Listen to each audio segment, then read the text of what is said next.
Ajax Downs on Wednesday, August the 12th. Boy, this summer is going by. What can I tell you? My name is Nick COUKOS, and of course my co-host Jennifer Morrison. Jennifer, where art thou, Jennifer? Well, every week, Nick, they put me somewhere different. So for today, I'm actually in Whitby. No, I'm just kidding. I said Whitby. I was just kidding. But then, of course, there's feedback. So. I know, really. There is some feedback in here. Anyways, we're just having a couple of technical issues right now, but I'm sure we're going to get them straightened out pretty quickly. We've got a 10-race card on today's menu today at Ajax Downs, Canada's premier quarter-horse race track. And we're going to start off with race number one. Race number one is a maiden claiming event, $7,000 the claiming price. We have a small field, compact field of 4. We do have a scratch in here. The 3-horse Woke Up in Love has been scratched. I guess this horse didn't wake up too well today and is on the sideline. So who do we like in here? I went with the 1-horse Just Black and Blue, Corey Spataro for trainer Craig Spada. This horse draws the inside today, 300 yards the distance. Will show some speed in here. Well, I think it will be tough to run down. What do you think, Jen? Oh, yeah, I think Just Black and Blue is a logical horse in this race. The Craig Spada barn, they've been very close to getting on a big-time roll here. In the money 9 times with their starters from 21 starters. So this horse, he's been second, third, and fourth in his last few starts. Most recently second to a good filly by the name of Volita. Now you could buy him for $7,000 before the race if you'd like. So. I think he's the one to beat, and we'll start the daily double with him. Okay, let's start the daily double. Let's look at race number 2, which is a 400-yard event. These are maidens, Ontario sire maidens, 3-year-olds and up. Again, I like the inside horse, Princess Leia, Ramiro Sanchez Castillo, riding for trainer Bob Broadstock. Yeah, Princess Leia is learning pretty quickly. Is a big filly, sorrel filly. Oh, actually, this is Bob's son's horse, quote unquote, and he named her after the Star Wars character. And her latest was Super. She was well clear of the 3rd horse, who is Just a Wee Drink, who is in this field. So right off the bat, we're picking the 1 and the 1. Now, the horse to beat, Strictly, and I almost picked her again, was the horse that I picked last time. I Be a Baby Bee. Now, I'm not going to show the replay, but it was a bit of a mess last time. She had run so well in her season opener, Nick, July 15th. 60 cents on the dollar last time in that field, but she was fidgety before the gates opened, and then when the gates opened, she went straight up in the air, and that was the end of that. So, very dangerous horse. Note the distance, though, 400 yards. It's going to help Princess Leia. Will it help I Be a Baby Bee? She's going to be the quick one out of there. I guess we're also hoping that the inside's good today, because we both picked the 1s in the double. Let's move on to race number 3, an allowance event. These are Ontario sire 3-year-olds and up, which have never won 3 races lifetime. I went inside in the first 2. Now I'm going to the far outside with the 7-horse Just Carolina's Award, Corey Spataro, riding for trainer Tom Dunlop. Yeah, I think that's a logical horse in here. Is a highly regarded Ontario bred, owned and bred by Rick Crispy, actually. And after a solid season opener, he won his maiden. He was 40 cents on the dollar last time, and he just got up to win over a very tough filly and Magic down there. Yeah, he looks pretty logical in here. Again, he's going to have a little bit more gumption in the end there. First to watch in that race, Nick, I think, is Perryfunnysteven. Even though he hasn't raced this year, and the Joe Chaveras horses are usually needing a race, this is a very classy young gelding who ran in a stakes race last year, 3rd to Shake It twice. He ran well when he was off the layoff in May. Again, he probably needs the race, but a horse to consider in your trifectas. Absolutely, no question about that. Let's move on to race number 4. Race number 4 is an allowance event. These are Ontario sire 3-year-olds and up, which have never won 2 races. 3:30 the distance. And I have to say this, you know, Jennifer and I do not talk about our selections prior to us making them. We don't converse at all. We just make our selections independently, and then we find out on when we go up to the website or when we come here live and we look at the program who picked what. I picked the 4-horse in here, Hanover Hill, Chelsea, and so did Jennifer. The first 4 races on the card, Jennifer and I have picked the same horse. So we're either going to look like geniuses or we're both going to look like non-geniuses. So Jennifer, I don't know, we're thinking alike today. That's all I can say. Well, yeah, you know, the first few races are not the largest of fields, and it just sort of came up that way. And, you know, we have a lot more horses racing this weekend because the Chochaveras horses are now plentiful in the races. And, of course, his horses, I think, are going to need a race or two. So Hanover Hill Chelsea, you know, looks like a logical horse. She's run so well in 3 starts. I like the way she sort of closed mildly behind Jess Carolina's Award in her latest. And we'll see how he does in race 3 before we get to race 4. But this is an Ontario-side race. I think she's the logical one. You know, how much confidence will Kit's Award have? Because he broke his maiden last time, and he was just looking like a bear coming off the track and into the winner's circle. So he's one to consider as well. Yeah, I mean, I went with Hero's Award for second. I saw that you went with Kit's Award for second. But, boy, it's hard to look beyond those type of horses for second and third. Race number 5 is the feature race on today's card. It's the QROOI Overnight Series. These are 2-year-olds, open race. Purse is $16,000. And I know you've got a couple of replays you want to show, and I just noticed we do have a late scratch in here. The 3-horse Blue-Eyed Merlin is scratched according to our sheet. I went with the 7-horse Ice Cream Cartel. You went with the 4-horse Me Zooming By. You want to show a couple of replays in here, so let's go to those replays. Yeah, well, this is a lovely field of 2-year-olds. Most of them have raced. Only one of them hasn't. And when this horse that I'm going to show you debuted on July 22nd, I was all over him. I mean, the pedigree on this Alberta bred. He's a full brother to so many good horses. And I was kind of interested when I saw him in the walking ring because he's a very lean type. He's not a chunky quarter horse. But let's watch his debut. This is Me Zooming By. He has post position 2 there. I know it's a small field, but look at the stride on this horse. Look at this young horse reaching out under Corey Spataro here. I just love, and you know, it's just a pretty much an easy win. The horse that's second, mind you, is in this race as well. That's SR Blue Hawk. And look, SR Blue Hawk kind of got the jump on Me Zooming By here, Nick, because Me Zooming By didn't have the best of starts, but just a beautiful. He looks like he's been doing this a couple of years. So Me Zooming By, I'm very, very interested in him coming right back. And you also want to show July, the other race in July, 2-year-old race. And let's go to the next replay that we want to show. Yeah, so I'm going to show the other winner. There's 3 winners in this race, and you picked Ice Cream Cartel. Here's the other winner. This is another filly. This is Streakin' Little Wagon, and she is a half-sister to a Horse of the Year from here a few years ago, Streakin' Shaggin' Wagon. She raced at Remington Park. She had a little bit of time off, won her debut here. Let's watch her from post position 4. Streakin' Little Wagon. Not a perfect start. Came over a little bit.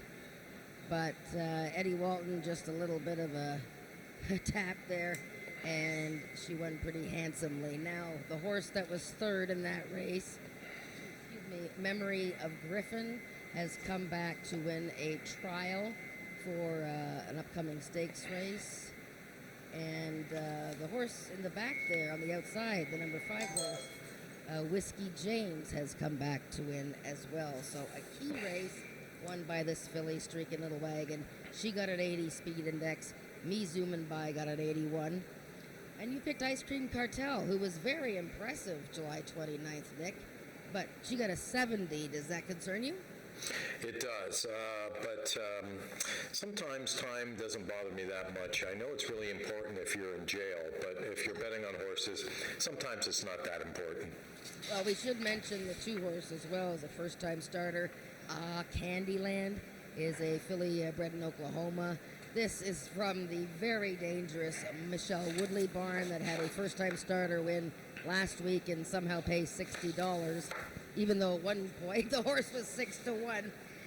This filly has worked with that winner, Twixt of Fate. This is a daughter of a horse that was 8 for 8 in his career and won all the big races in the States. And Candyland has 2 winning siblings that won first time out. Yeah, this horse, I'm glad you mentioned this horse because this horse was a $25,000 purchase in the fall down at Heritage Place. Owner Richard Winsakabi shelling out all that money, but I guess when you live in New Lisker, you probably can, because I know one thing, your snow removal contracts are pretty big, because I think it's snowing up in New Lisker right now. Let's move on to race number 6, the starter allowance race. The co-feature, well, it's not the co-feature, but it is a 3-year-old and up, which have started for a claiming price of $10,000. I love these starter allowance races. They're just great for me. I went with the 5-horse SW Hail to the King in race number 6. Where did you go? Oh, no, the 5-horse SW Hail to the King. Well, I'm just glad this race isn't in the pick 4 because I could have picked any one of these horses. That's a logical selection, SW Hail to the King. Look at one of the owners, Amelie Obu, is having a heck of a season with her horses, and this fellow has already won one of his 2 starts this year. Ismail Mascara is going to ride, and he did well on a horse for Emily last week. I Am Potato, who won. But I picked Firing Red Jess, I believe. And the only reason I did is because I was looking for a pattern here. I think because he won 3rd time out last year, and I love horses making their 3rd start off the layoff. I find it's a peak effort for a horse. And this guy won 3rd time out last year. He ran well in his opener on June 24th against Feisty Icon. Comes out of a race that went really, really fast. I believe it went in like a 96. And I think this is a little bit of an easier race for him. Again, another 1 horse that I picked today, but that's my selection. George Coleman's Firing Red Jess. Yeah, I agree with you, Jennifer. I think any one of these 5 horses can win this race. I don't think there's any question about it. I didn't pick the one in my top 3, but that really doesn't mean a lot because I'm like you. If this was a pick 4 or a pick 3 race, I'd be using the all key, that's for sure. I just took a shot on the outside horse. Let's see if Mascara could win his second race this year at Ajax Downs. But again, a very, very tough race. Let's move on to race number 7, which is the start of our pick 4 today, and really the co-feature race of the day, the Gridiron Gallop race, 110 yards, and what can I say? The champ is in this race. Country Boy 1-2-3, coming from Indiana, his last 3 starts. He won a stake race back on July the 6th in Indiana, has made quite a bit of money already this year. The question, of course, is the 110. He has run the 110 distance once in his life, didn't hit the board that day, but this is a different game going 110 yards, Jen. Yeah, so start of the pick 4, a tough race to sort out here. I hear ringing in my ear. This is a race for horses that haven't won at the distance, so, you have to look for horses that have run well at it. But starting with Country Boy, he's obviously the best horse in the race. I know he's coming into this race very sharp. He's been just doing a lot of walking recently, and, he's had time off. But let's face facts here. The reason he's in this race is because, there hasn't been a race for him to run in at his optimal distance. So he needs to make 3 starts before the Pekov Memorial Championship in October, a race that he's won 3 years in a row. And, of course, he deserves a chance to win it again 4 years in a row. but there's no races for him at appropriate distances. So instead of working the horse, he's in this race. Can he win? Sure he can if he breaks sharply and gets his nose out in front. But, you know, he hasn't always been the fastest starting horse, and 400 and 440 are his best distance. 10 to 1 in the morning line, hey, I'll bet him at that. But will I bet him at 1 to 5? No, I won't. So, who did we pick in the race? I went with the 6-horse T.T. Kelly's Regan. The horse has had 2 starts going 110 yards, most recently back on July the 1st, and the horse ran second that day. I think rider Reagan Knowles has been really riding lights out for me this year. He's been very aggressive, especially out of the gate, and obviously that's what you need in a race like this. You need to get out of the gate real fast, and hopefully you can hang on. This horse shows me some speed. I like the 10-horse AJ Chicken 15. This is a horse that's run the distance 4 times in her life with a second and a third. Draws the far outside, which I'm not crazy about.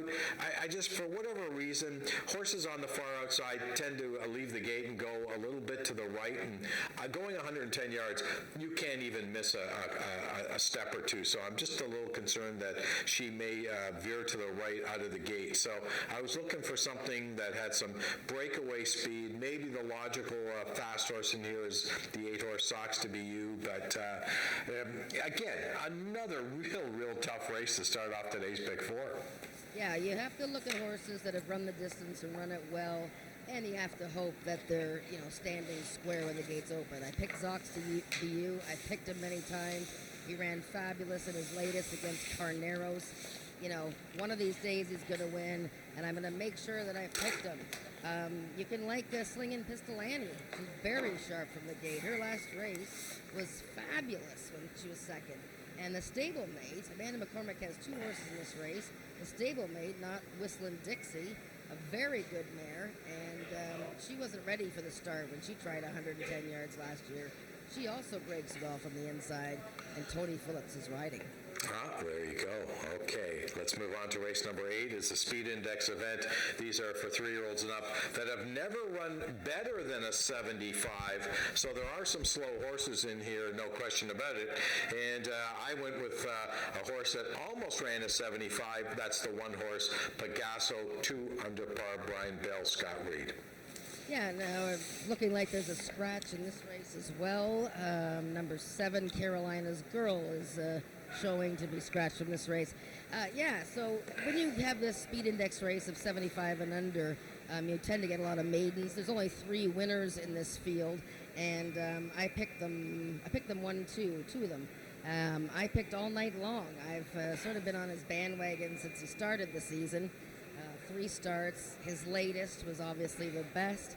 I like the fact that he's stretching out from 250 to 300 yards. I thought he was very game for second place last time. Pegasus 2 under par. I thought she was pretty good a week ago. She had to switch paths, so she didn't have the cleanest of trips. Look at the stat for Scott Reed when he brings back a horse in 1 week, Nick. 36% winners, and that's just in the last 2 years. And I'll give you a long shot in the 8th race, maybe if you want to toss the horse in your pick 4, SW Hellcat. This is a maiden that Tony Phillips is riding. Forget about his last race. Tony lost his irons. The horse lunged at the start. He jumped up. And the horse actually still was trying to get into the race, this filly. So that's my long shot pick of the day, SW Hellcat. That's what we like to hear, long shots. Let's move on to race number 9, and back to getting on track with Jen and I. We both picked the late daily double together. The 2-horse Rowdy and Bodacious is my pick, and I know it's yours as well, Jen. Yeah, I stared at this race we got another scratch in here. Okay, the favorite scratch. The lady is a winner. The lady is a winner, so that's a notable scratch in race 9. I guess we should get our scratches for free. Well, these are late scratches. We didn't have these at scratch time this morning, so in fairness to us, these are coming in very late. Yes, so, lady is a winner was very logical in here, and I did stare at this race for a while. I'm not in love with Rowdy and Bodacious. He's first-time Lasix, and Scott Reed has done well with that approach in the last couple of years. This horse traded bumps with another rival in his last start, so it took a little bit of steam out of him. I think he's better than what he's shown. I think he can run a 75 or maybe a 78 speed index. I'm really thinking that Do You Good is going to show up one of these days. He's just had awful luck. Last time he hesitated at the start. He had no chance. 2 starts ago, he fell down practically, still ran third. This horse has got something to offer Do You Good. I just don't know if he's ready to show it yet. And the other horse that's got a shot in here is the 8-horse Caraway's Jet Moon. Norm Lloyd D'Souza looking for his first winner of this year, as well as trainer Wayne Proctor. This is a horse that's run 75 her last start, and she fits the condition to a T, and she's always around the money, so who knows? Maybe she might be able to get it done today. Let's move on to race number 10, the final race on today's card of racing. These are 3-year-olds and up with an average of 85 and under, and this is a horse that we both picked again. Juno Zooming, the 4-horse Norm Lloyd D'Souza, trainer Joe Tavares. 2 donut people right now looking to put that one in front of the donut. Wow, I'm surprised you picked this horse. I thought I was being sneaky here, picking Juno I'm Zooming. I picked her because she's dropping out of a 90 average speed index race and under. She broke outward. She was sort of taken back, out of the melee, and I thought she finished well. And I thought maybe second time out she would be able to put it together. So I'm kind of surprised that you picked the same horse as me, Nick. I think we saw the same thing here. I mean, we saw Gatlinburg, Feisty Icon, and Ghost Pines. This horse ran against last time. Right. I mean, really, what would these horses, Gatlinburg, Feisty Icon, and Ghost Pines do in this field? They destroy them. So, no, and I'm a big fan of this horse, obviously. This horse has won 4 of 23 lifetime. Look, almost made $60,000. So I do like the horse. I love the rider, as you know. Norm's my man, and Joe Tavares is an icon here, and he's just too good of a horseman to be 0 for 10 coming into today, so he's got to bust loose someday. The horse to beat in here, I think, is the 7-horse Usain Colt. Brian Bell coming off a victory on July 1st. Surprisingly, the horse hasn't run in 6 weeks, but not a bad spot to run this gelding back. Yeah, he's a contender. I think it's fairly wide open after the mare Juno I'm Zooming. I don't mind Usain Colt. Yeah, the little bit of time off might not be bad. And the horse that he beat came back to win. I'm a little interested in Just As Sweet As Me. I thought he had a terrible start last time. In fact, it was declared a non-starter.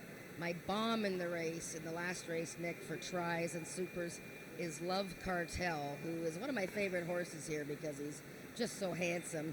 He had no chance last time against Shake It Twice, Iron Potato. It was a key race. He broke inward. He started leaping and climbing away from the dirt once it was going in his face. Before that, he won a speed index race and ran an 89. Oh, we're starting to pick on horses because they're handsome. I kind of like that angle. See, I pick horses that are cute and good looking. There you go. Excuse me.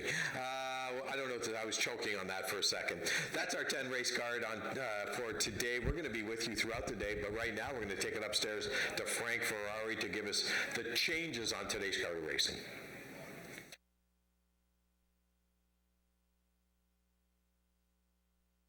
Ladies and gentlemen, good afternoon from around the globe, and welcome back to Ajax Downs for this afternoon's live racing card of quarter horse racing.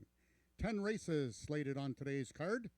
We have the QROOI Overnight Series. It's an open